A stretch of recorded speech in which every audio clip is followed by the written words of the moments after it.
We were up at sunrise the next morning, and that day returned to the village where we had left our outfit. We arrived at the village just before dark and pitched our camp under a great banyan tree. The next morning, Emil greeted us and we all began asking questions. He said, "I do not wonder at your questions, and I will gladly answer all that I can at this time, leaving others until you have gone further into our work. In talking to you as I am, you fully realize that I am using your language to convey to you the one great underlying principle of our belief. When all know the truth, and it is rightly interpreted, truly, is it not one and all from the same source? Are we not all one with the universal mind substance, God?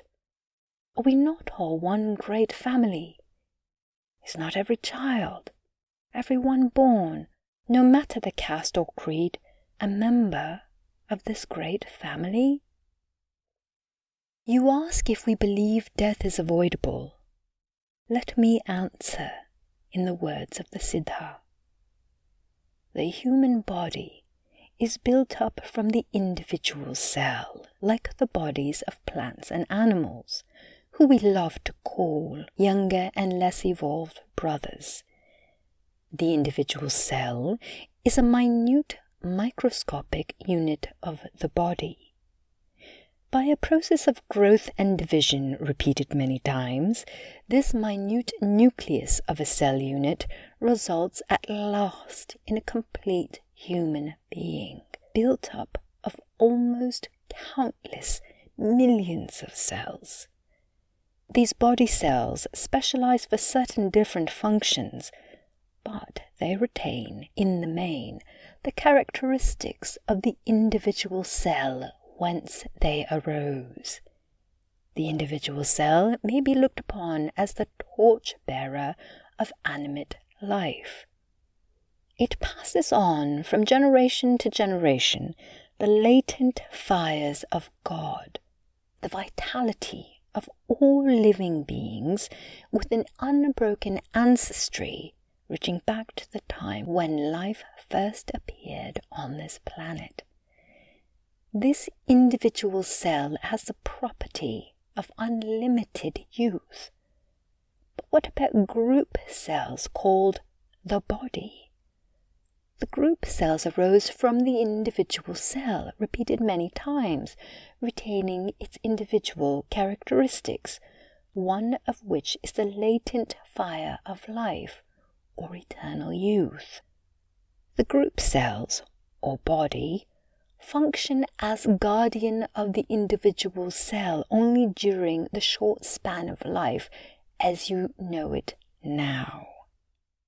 The most ancient of our teachers, by inspirational means, perceived the truth of the fundamental unity of life reactions in plant and animal.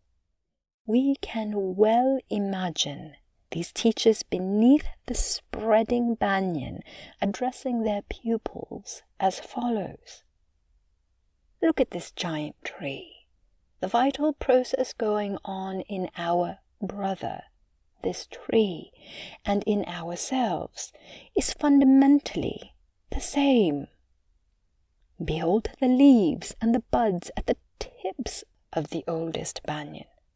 How young they are!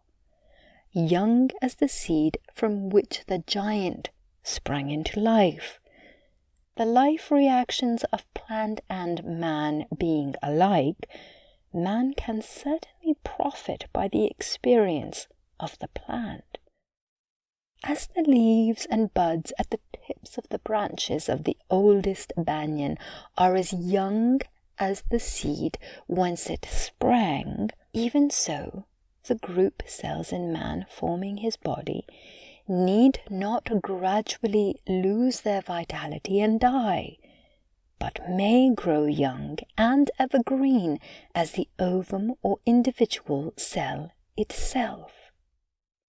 Indeed, there is no reason why your body should not grow as young and vital as the vital seed from which it sprang. The ever-spreading banyan, always a symbol of everlasting life, does not die, except through accident. No natural law of decay, no old age process seems to exist within the banyan tree to affect injuriously the vital energy of its cells. The same is true of the human form divine. There is no natural law of death or decay for man, except through accident.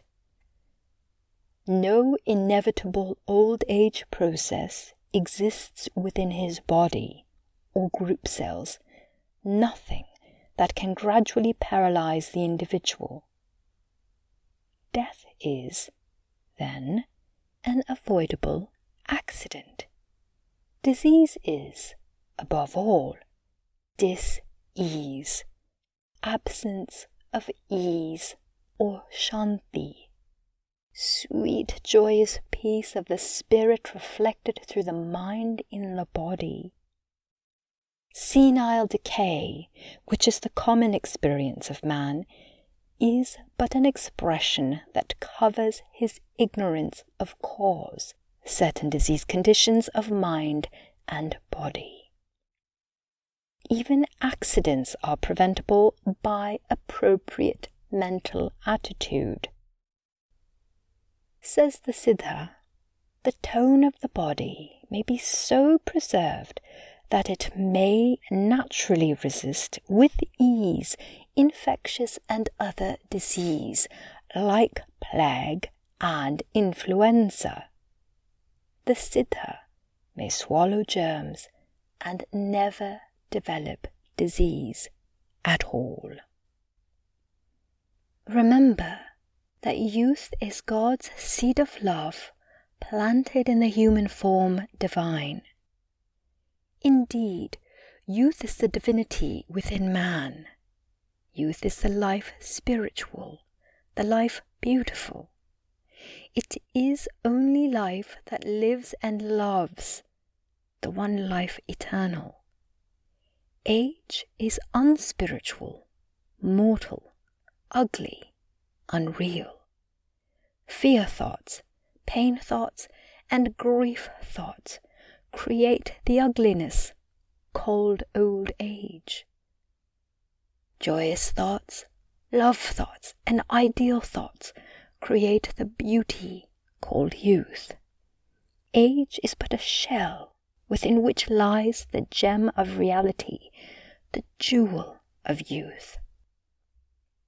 Practice acquiring the consciousness of childhood. Visualize the divine child within. Before falling asleep, suggest to your consciousness, I now realize that there is within me a spiritual joy body, ever young, ever beautiful. I have beautiful spiritual mind, eyes, nose, mouth, skin, the body of the divine infant, which now, tonight, is perfect. Repeat this affirmation and meditate upon it quietly while falling asleep.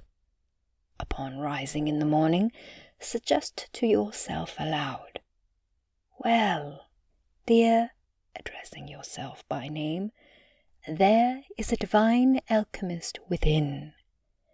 By the spiritual power of these affirmations during the night, a transmutation takes place, and the unfolding from within, the spirit has saturated this spiritual body and spiritual temple. The inner alchemist has caused dead and worn-out cells to fall, and the gold of new skin to appear with perpetual health and loveliness. Truly divine love in demonstration is eternal youth, the divine alchemist, is within my temple, constantly coining new and beautiful baby cells. The spirit of youth is within my temple, the human form divine, and all is well. Om Shanti Shanti Shanti. Oh, peace, peace, peace. Learn to smile in the sweet way of a child. A smile from the soul is a spiritual relaxation. A real smile is a thing of true beauty, the artistic work of the inner ruler, immortal. It is well to affirm, I think a kind thought for all the world. May all the world be happy and blessed.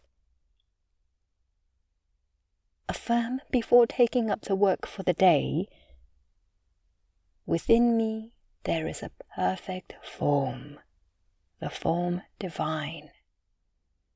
I am now all that I desire to be. I visualize daily my beautiful being until I breathe it into expression. I am a divine child. All my needs are being now and forever supplied. Learn to thrill yourself. Affirm. Infinite love fills my mind and thrills my body with its perfect life. Make everything bright and beautiful about you. Cultivate a spirit of humor. Enjoy the sunshine. Quote, you understand that I am quoting from the teaching of Siddha.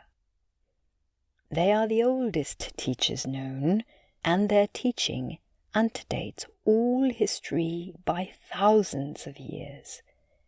They went about teaching the people and showing them the better way of life even before man knew the simple arts of civilization. It is from their teaching that the system of rulers sprang. But these rulers soon wandered away from the realization that it was God expressing through them. Thinking it was themselves, the personal, who were doing the work, they lost sight of the spiritual and brought forth the personal or material, forgetting that all comes from the one source, God.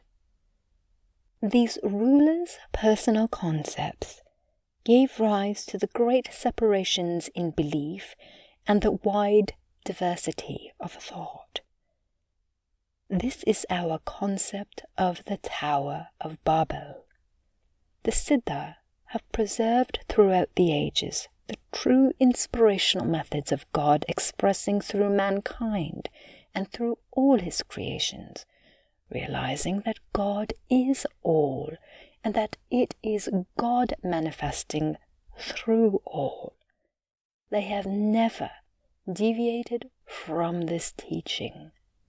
Thus they have preserved the great fundamental truth.